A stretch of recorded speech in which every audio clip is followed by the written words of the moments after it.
What's going on, guys? Shane D here, and let's talk about KISS. You know that band KISS? Peter Criss, a.k.a. Peter Criss, a.k.a. the Catman. Beth, I hear you calling, babe, but I can't come home right now. Catman. Me and the boys playing.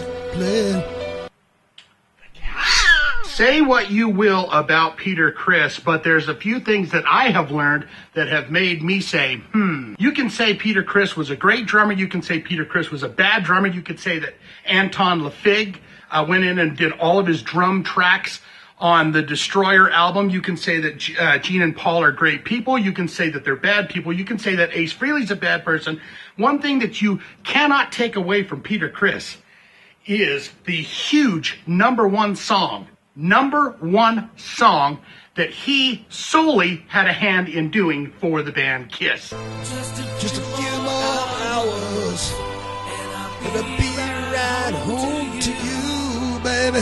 Flashback to 1978. No, let's flash back. Well, 1978 might be a good time. I was a young boy. I was a very young boy. And what I would do is I like to paint my face like KISS. I loved KISS. I like to paint my face like KISS. Gene Simmons was too hard. It was just too hard to do. Paul Stanley, too boring. A Star on the Eye, just too boring. Ace Frehley, look, I would steal my mother's makeup pencils, right? Ace Frehley with the silver paint. You know, my mother was no hooer. So there was no, she wasn't a loosey-goosey. She's not going to have that kind of eye paint around the house. So Peter Criss was the dude. I'd get on my Hot Wheel. I'd ride up and down the road. Peter Criss was my guy. I actually became a drummer because of Peter Criss. Baby, what can I do? Baby, what can I do? Beth, what can I do? So 1978, here comes this album, Destroyer, produced by Bob Ezrin.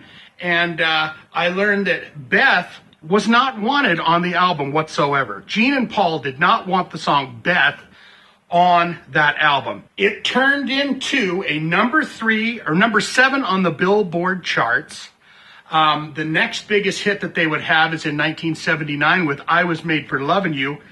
And in 1990, they did that song Forever, and that's the biggest hits that they've ever had on the charts. VH1 gave Beth the number 3 slot in the top 100 rock ballads of all time. You say you feel so empty, that our house just ain't a home. And then I learned none of the band KISS was on that song whatsoever. The New York Philharmonic, there was a guy named Mike something that played acoustic guitar, and Bob Ezrin on the piano. No members of KISS could have, they didn't even have to be in the studio at the same time as Peter Criss as he was belting that song out. They had absolutely nothing to do with the song. And on top of that, they didn't want the song on the album. Bill Aucoin, who was the manager at the time, said, we're putting this on the album.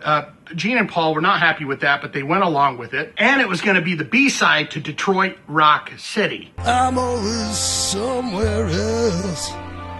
Baby, you're always there alone. Now, all accounts say that the album Destroyer, which is now fanned as like the biggest album for the band, personally, it's not my favorite album. People will say that I'm crazy, but I loved Rock and Roll Over. I love Dressed to Kill. My all-time favorite album, because it has everything on it, is Kiss Alive 2. And I also love Dynasty.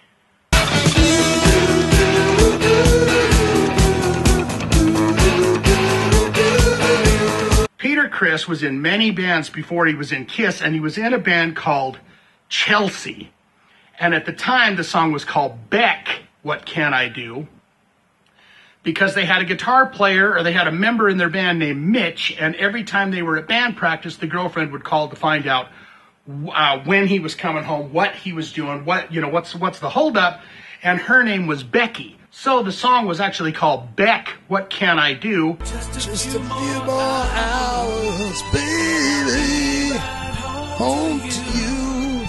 And by all accounts, it was Peter Criss and Stan Pendridge that actually wrote the song or are credited for writing the song. I can hear him calling. I can hear him calling. They're calling. They're calling.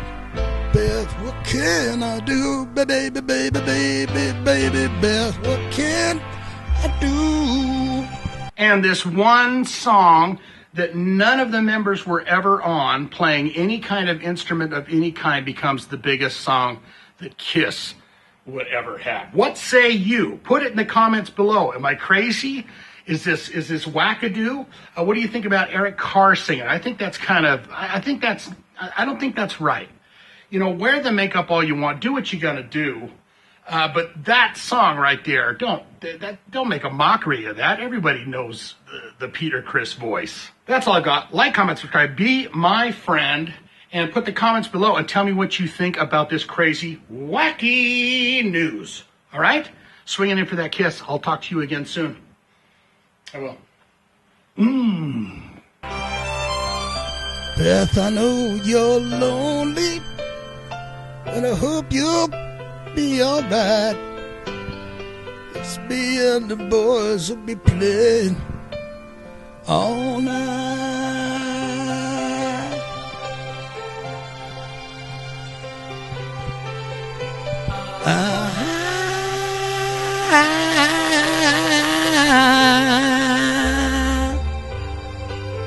Oh.